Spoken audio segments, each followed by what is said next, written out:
Hello there, Ddraig back with a quick update to my mission overview, which I did a week or two ago.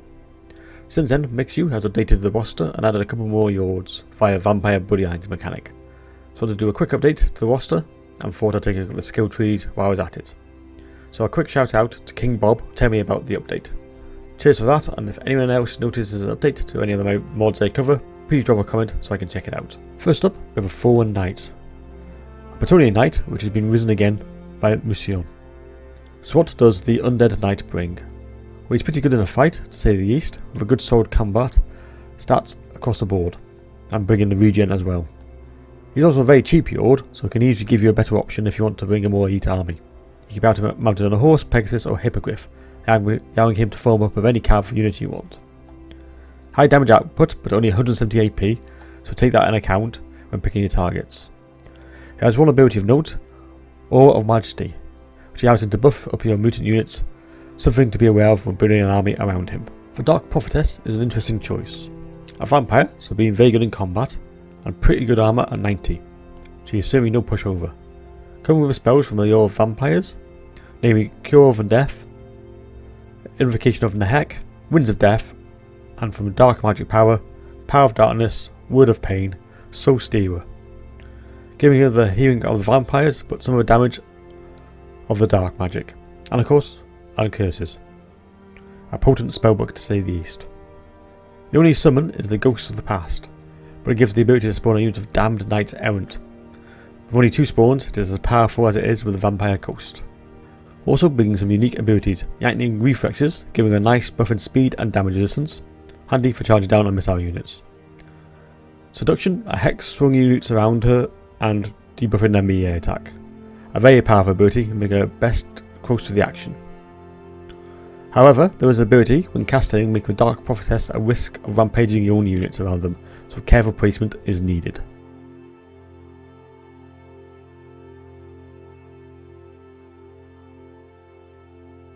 Right, let's have a look at the Red Duke.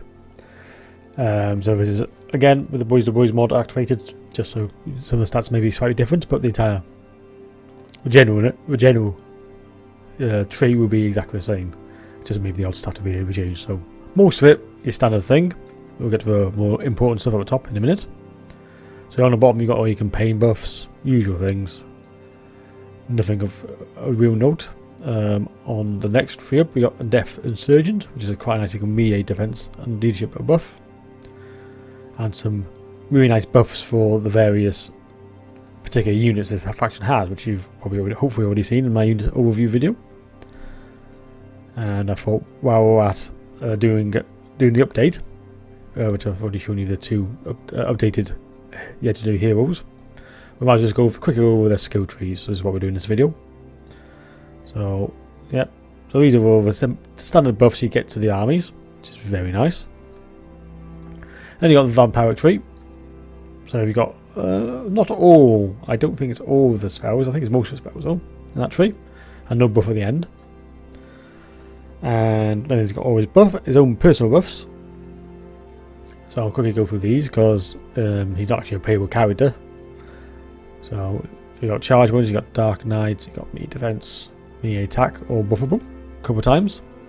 But yeah, just target self or ally, a very handy ability. So if you want that extra bit of damage on something, very handy to take. Weapon strength plus 10, and then you got all the usual things there. Cause terror, melee defense, Red Fury, which is another special ability, and all the stats there. Now this tree, Doom Rider, so nice upkeep, minus 50. I always go for the upkeep ones personally. Nice cheap Black Knights, strength from steel, just adds him, gives him AP damage, more AP and bonus for the charge. Heart piercing, which is just a great ability. I have that ability. Grave Sentinels, so let's focus on the Graveguard. Disciple oh, I can never say that word. Obwash. We'll go for that. So a nice bit of resistance for him. And Honor of Death, another great ability, leadership and damage resistance. He's got some unique armour of the Blood. So you have what is that type of knock? They were rank 9. Pretty deep in gold. Again, very good. Probably saw these stat abilities on my unit overview. So we got Barber Knight, House Steed, and Zombie Dragon. Nobody can beat a Zombie Dragon. And then the archery, I like to go buff for Blood Knight, debuff. Well, not, you know what I mean. Buff, drop upkeep, and drop recruitment costs for Blood Knights. And who's like Blood Knights? One of my favourite units in the game, actually. Blood Knights. And the Boys to Boys Mod are really powerful. So there you go. That's just a quick overview of what you can expect from the Red Duke.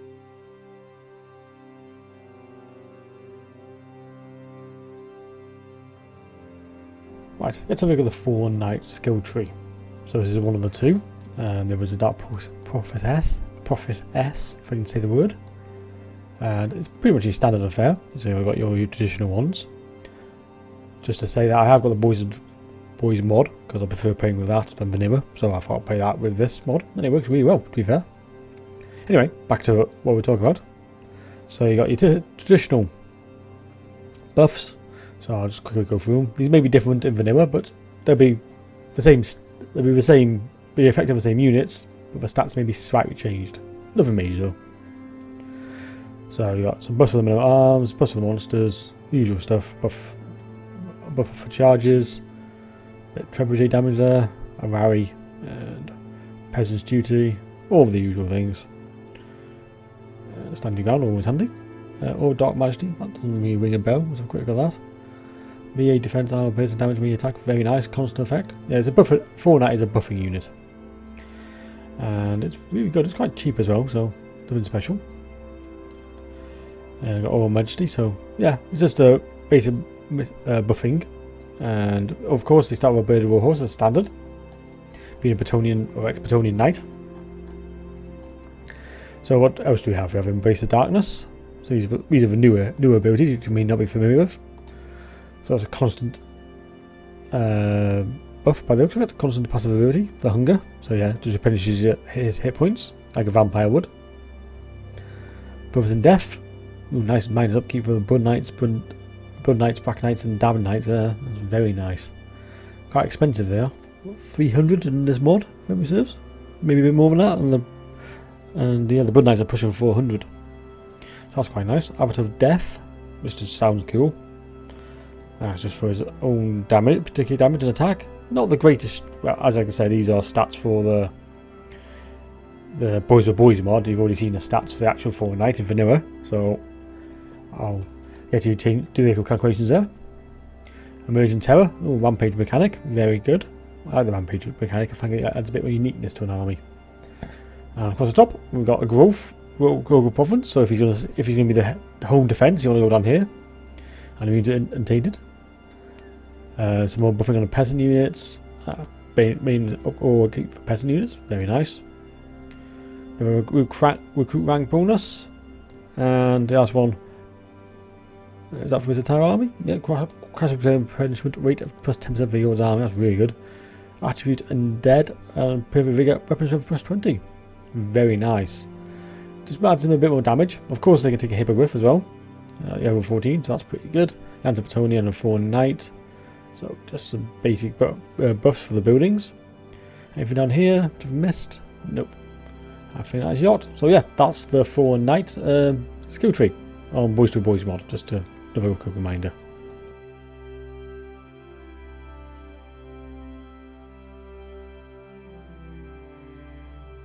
And finally, we come with the Dark Prophetess. So here's the Dark Prophetess, Amber here.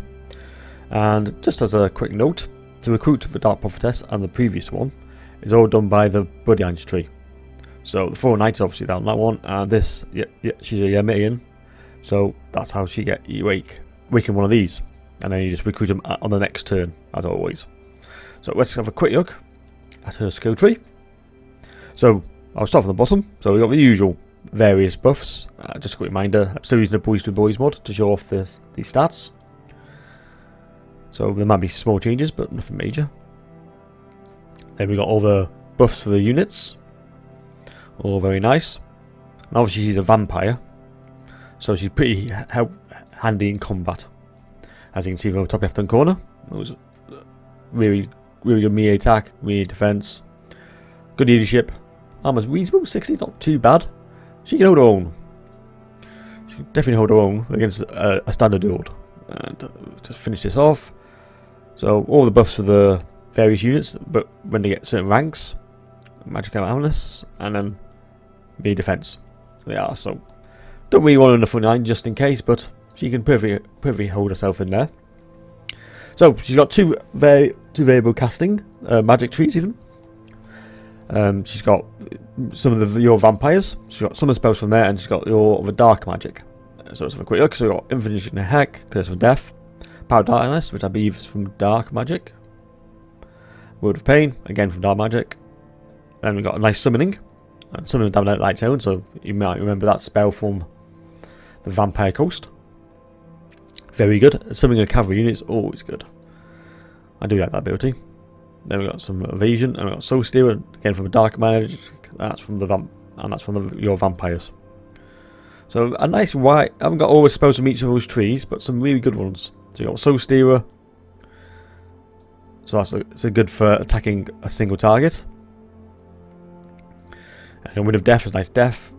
We've got summoning units as well. So you haven't got vampire summoning, i.e. the zombie summoning or the skeleton warrior summoning. You only can summon the ghosts of the past, which is still not bad at all. I think you only have 2 uses of that.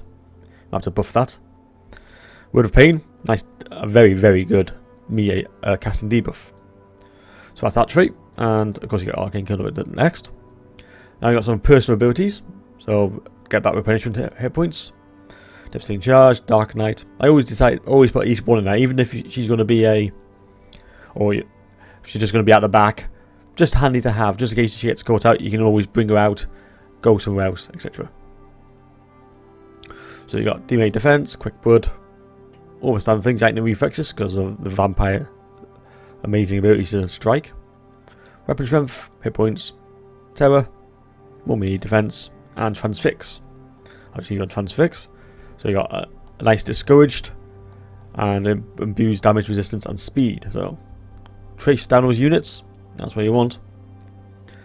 So another new skill is Perfect Vigor. So available at rank 6. So Deathly Vigor. Instant loss, bonus for this infantry of 25. That is a big bonus. I didn't know she could do that. That is really high. And then Seduction. That's not a constant, that's a hex. So minus 24 speed, minus 26 melee attack. Very good ability. So you can also be put on a Barbed Nightmare and a Hellsteed. So it's not too bad. Not a massive amount of mounts, but certainly good. Queen Bee. Some nice hero bonuses. Oh, Dark Majesty, Leadership, Standard Thing, and Dark Pact. Anything else up here? Oh, she's Immortal. She's Vampire, Grave Roar, and Hive Mind. So as you can see, she's fresh. I haven't put any abilities in there yet. Anyway, so that's the skill trees, and that's Amber Warden, and that's the Dark Prophetess.